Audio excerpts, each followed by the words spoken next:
नमस्कार। YouTube channel योग with Mahamaya में आपका स्वागत है। आज मैं आपको वायु के बारे में बताने वाली। वायु यानी जो ऑक्सीजन आप लेते हैं वो शरीर में जाके कैसे उसका फंक्शन होता है और वो फंक्शनल होते होते वो कितने तरह का नया नया आकार लेते जाता है, नए नए रूप लेते जाता है।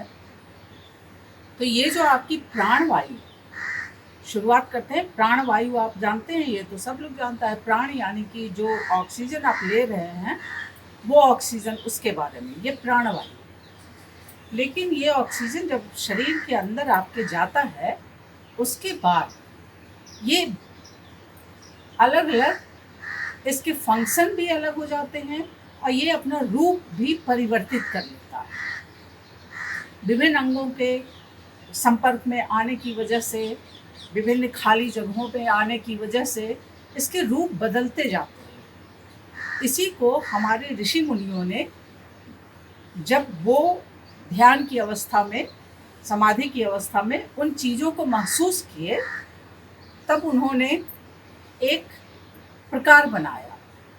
तो जो ये वायु आप लेते हैं, जो प्राण वायु, इसके उन्होंने 5 प्रकार बताए। वायु के 5 प्रकार बताए जो प्रमुख हैं। अन्यथा तो कई तरह के वायु के प्रकार माने गए हैं। तुलसीदास ने कहा था कि चले मारुत 49, जब लंका को जलाने के लिए हनुमान जी जा रहे थे तो तुलसीदास ने यही कहा था, चले मारुत, मारुत यानी कि वायु, चले मारुत 49। तो 49 प्रकार की वायु का वर्णन मिलता है, लेकिन उसमें प्रमुख 5 प्रकार के हैं। आप नीचे से शुरू करके ऊपर तक जाते हैं। नीचे सबसे पहले ये अपान वायु। अपान वायु कहाँ से कहाँ तक ये काम करता है? ये नाभि के नीचे, नाभि के नीचे जो आपका फंक्शन जगह है, यानी कि आपकी आंतें हो गई, आपका मल द्वार हो गया, मूत्र द्वार हो गया, ये सब फंक्शन, ये उसका फंक्शन है। और आप समझ रहे होंगे कि कैसे वायु अलग अलग प्रकार से काम करता है। आपका मल निकासी, अपान वायु का काम है मल निकासी, भोजन, बड़ी आंतों में भोजन पचने का मल निकासी हो गया, मूत्र निकासी हो गया, ये सारे काम अपान वायु के। उसके बाद नाभि से ऊपर आते हैं। नाभि से ऊपर कहाँ?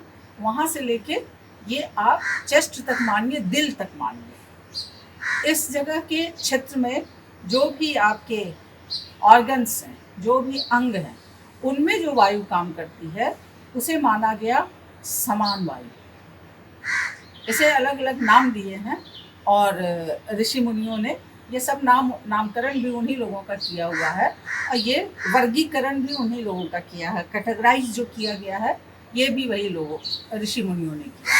तो ये समान वायु हो गया, ये अपान वायु, समान वायु। और उसके बाद ये आप देखेंगे कि दिल से लेके कंठ तक ये है आपका प्राण वायु। जो सांस आप लेते हैं वो आपके दिल, यानी कि फ्रंट साइड में तो ये दिल का पोर्शन पड़ता है, पीछे में ये आपके लंग्स का पोर्शन पड़ता है। तो ये आपका जो वायु जाता है, ये हार्ट से लेके ये ऑक्सीजन सबसे ज़्यादा महत्वपूर्ण लंग्स में। तो आपका जो शरीर चलता है, जो रिदम कहा गया है, रिदम में ही पूरी प्रकृति रिदम में चलती है। रिदम यानी कि एक लय में। आपके शरीर का कौन सा लय है? आपका शरीर भी चल रहा है, तो इसका जो रिदम है, ये यही 2 रिदम आपके शरीर का है। एक आप जो सांस ले रहे हैं, सांस आ रही है जा रही है, और एक आपका रिदम है ये दिल जो पंप कर रहा है, धक धक धक धक लगातार चल रहा है। ये 2 रिदम आपके शरीर के। तो दोनों रिदम को जो चलाए रखता है वो है प्राणवायु। ये आपके गले से लेके ये यहाँ तक दिल तक रखिए, ये इसे प्राणवायु कहते हैं। इसके ऊपर, अब गले से ऊपर तक जो एक पूरा अंग है, ये इसे ये इसे कहते हैं उदान वायु। कंठ से ऊपर सर में ये उदान वायु। अब उदान वायु भी बहुत महत्वपूर्ण है, क्योंकि आपका मस्तिष्क उसी में विराजमान है, आपके आँख नाक कान ये सारे उसी में विराजमान हैं। सारे ध्वनि के जो काम होते हैं, जो आप सुनते हैं, जो फिर ब्रेन तक पहुंचता है, तो ये सब उसी में विराजमान है, तो ये भी बहुत महत्वपूर्ण है। उसके बाद बच जाता है एक व्यान। अब इस वायु का क्या काम है? ये पूरे वायुओं का कोऑर्डिनेटर है, यानी कि जो भी आपके शरीर में जो शून्य स्थान है वहाँ पे व्यान वायु है और कोऑर्डिनेट करता है।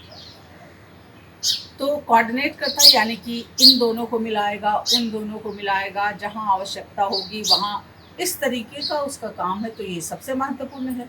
ये सारे प्राणवायुओं को आपस में कोऑर्डिनेट करता है, मिलाता है। अब आते हैं कि आखिर ठीक है, जान गए कि ये 5 प्रकार के वायु होते हैं, एक यहाँ से यहाँ काम करता है, एक यहाँ से। उससे क्या मतलब है?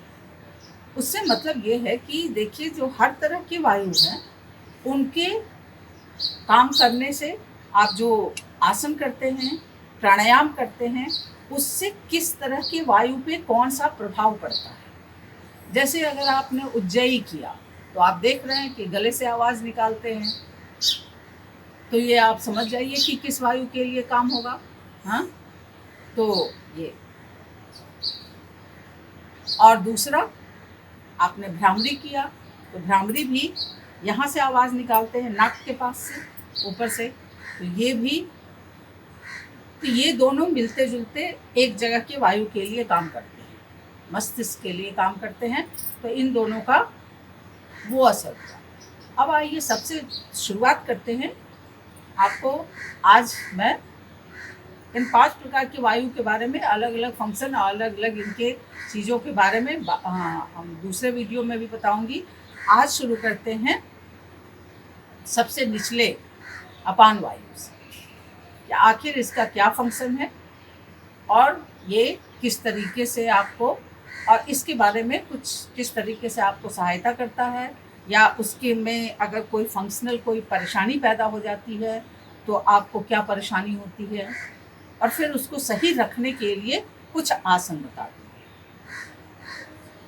तो ये जो अपान वायु है, इसका काम आपने देख लिया कि ये आंतों को, बड़ी आंतों में इसका काम होता है, और उसके बाद मल द्वार और मूत्र द्वार में इसका फंक्शन है। यानी कि इस वायु के प्रभाव से, इस वायु के सही ढंग से फंक्शन करने की वजह से आपको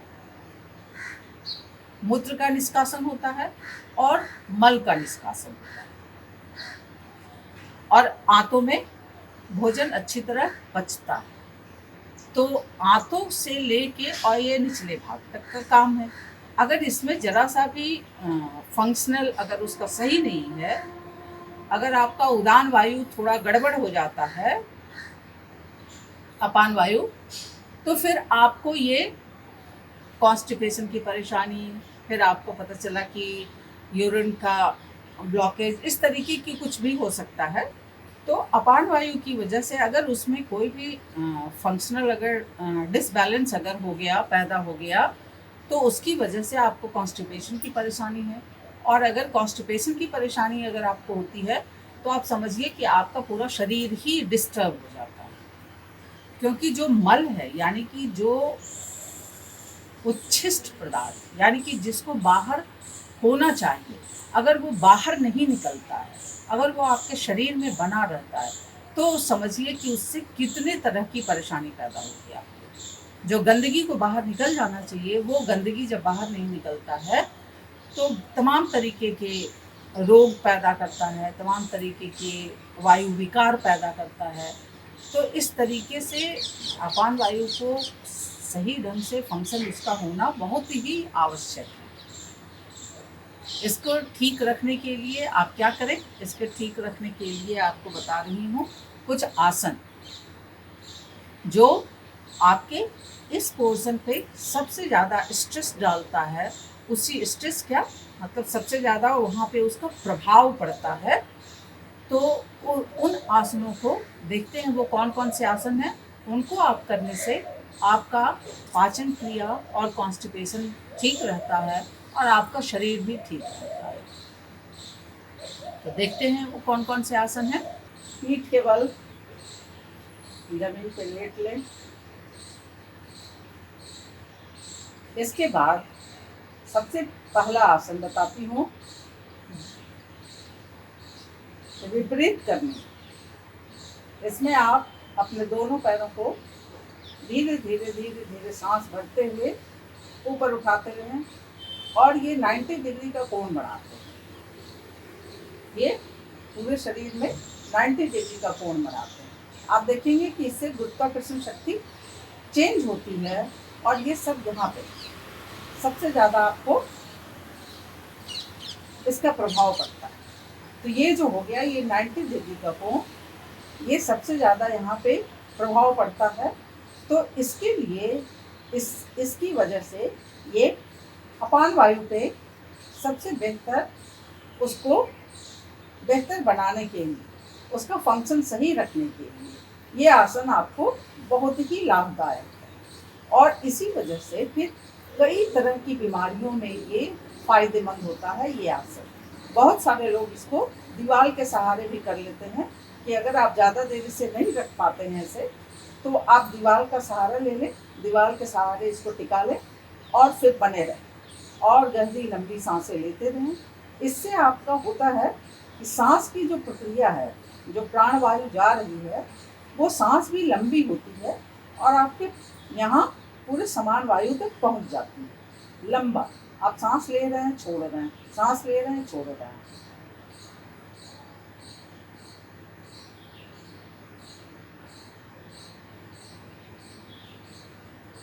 फिर आप नीचे वापस होते हैं सांस छोड़ते हैं। तो अपान वायु को बैलेंस करने के लिए ये विपरीत करनी आसन बहुत फायदेमंद होता है। तो एक ये, और एक देखिए, आपने पवन मुक्तासन नाम सुना होगा। पवन को मुक्त करना, यानी वो अपान वायु से जो नीचे में आपके गैस जो अगर बन गई है तो उसको नीचे रिलीज हो जाना चाहिए। पाचन क्रिया में गड़बड़ी के कारण अगर जो गैस वैस बन जाती है तो उसको निकल जाना चाहिए, बाहर निकल जाना चाहिए। उसमें बहुत ही ज़्यादा फायदेमंद है, यानी कि आपके अपान वायु पे वो बहुत ही अच्छे से काम करता है। तो इसे देखते हैं। ये देखिए, पैर, आप इसे पैर को ऐसे ले गए और आपने इसे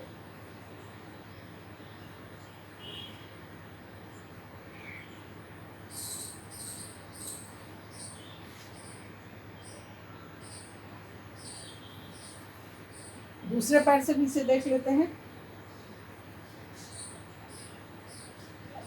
पैर को ऐसे मोड़ के ले गए आप और पीछे से धड़ को उठा के फिर इसे दोनों पैरों से करते हैं।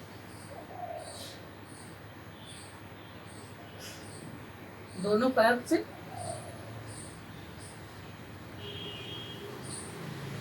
आप चाहें तो इसे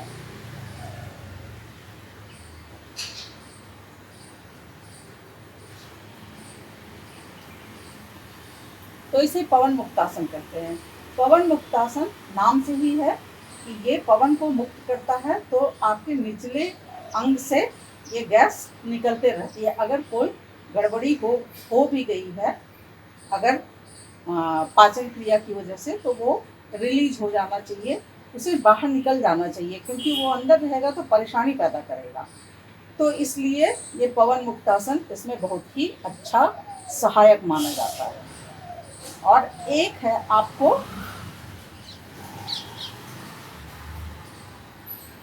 दो आसन हो गया, और एक आसन है आपका जठर परिवर्तन आसन। जठर परिवर्तन यानी कि ये पेट को आप ऐसे ऐसे करते हैं। ऐसे ऐसे करने की वजह से होता है कि ये आपके अपान वायु पे काम करता है और ये आपके अंदर की सारी गंदगी को, जो भी गंदगी जो आप जा रहा है खाने पीने में, कुछ इधर उधर जानते ही हैं, तमाम तरह के केमिकल हैं, ये कुछ भी जो आपके भोजन पदार्थ के साथ आपके शरीर में जा रहा है, उस सब को डिटॉक्सिफिकेशन के लिए बहुत ही ये फायदेमंद आसन माना गया है।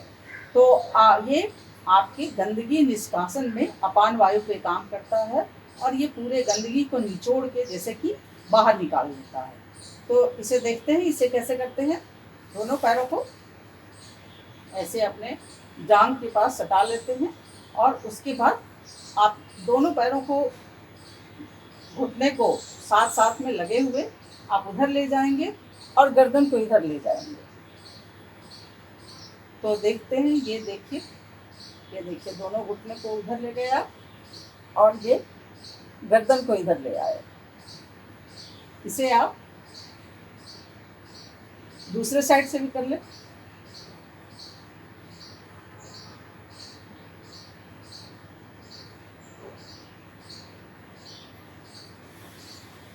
सांस भरते हुए आप गए, पोजीशन लिया और फिर वापस आ गए। तो ये 3 प्रकार के आसन, विपरीत कर्मी, पवन मुक्तासन और जठर परिवर्तनासन, ये 3 तरह के आसन आपने देख लिए। ये तीनों अपान वायु को बैलेंस करने के लिए, उसका फंक्शन सही रखने के लिए ये बहुत ही फायदेमंद आसन माने गए हैं। आप इसे आसन जो करते हैं उसमें इन 3 आसनों को शामिल करें। धन्यवाद। अगर वीडियो पसंद आया हो तो इसे लाइक और शेयर करें, और अगर कोई जिज्ञासा हो, कोई भी प्रश्न हो तो आप पूछें, कमेंट सेक्शन में आपको जवाब मिलेगा। धन्यवाद। मेरा यूट्यूब चैनल योग विद महामाया सब्सक्राइब करें।